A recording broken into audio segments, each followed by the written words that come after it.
بسم اللہ الرحمن الرحیم۔ پیارے دوستو، آج کا جو وظیفہ میں آپ کو بتانے جا رہا ہوں، ساری زندگی کے وظائف ایک طرف رکھیں، لیکن یہ یوم بیض کا عمل، یوم بیض اس کو کہتے ہیں چاند کی 13، 14، 15 تاریخ کو، یعنی کہ رمضان کی 13، 14، 15 تاریخ کو جو شخص یہ عمل کرتا ہے، یہ وظیفہ کرتا ہے، اللہ پاک اسے ہر تسبیح کے دانے کے برابر لاکھوں نہیں بلکہ کروڑوں عطا کرتا ہے۔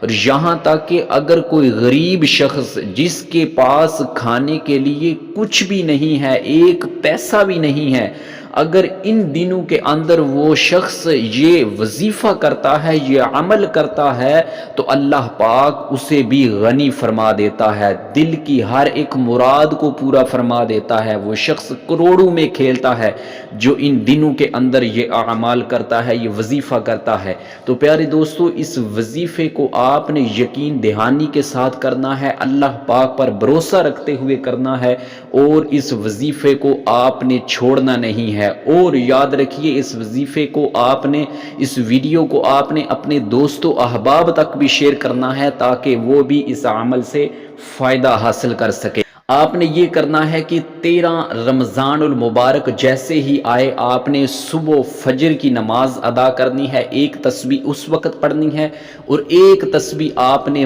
مغرب کی نماز سے عشاء کی نماز کے درمیان جو ٹائم ہوتا ہے اس وقت پڑھنی ہے۔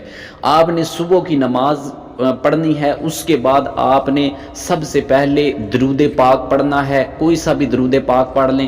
اس کے بعد آپ نے یا معطی، یا معطی، یہ آپ نے چلتے پھرتے، اس وظیفے کی تعداد مقرر نہیں ہے، چاہے آپ 10 مرتبہ پڑھیں، 100 مرتبہ پڑھیں، 500 مرتبہ پڑھیں، یہ آپ کی مرضی ہے۔ جب آپ صبح کی نماز پڑھ کے آپ نے یہ یا معطی یہ پڑھنا ہے، پھر اس کے بعد آپ نے ایک تسبیح افطاری کے بعد مغرب کی نماز پڑھ کے یا معطی السائلین اس کو پڑھنا ہے، اور اس کو 100 مرتبہ پڑھنا ہے۔ جب آپ 13 رمضان المبارک کو یہ عمل کر لیں، پھر 14 کو رمضان المبارک کو بھی یہی عمل کرنا ہے، اور 15 کو بھی اسی ترتیب کے ساتھ آپ نے عمل کرنا ہے۔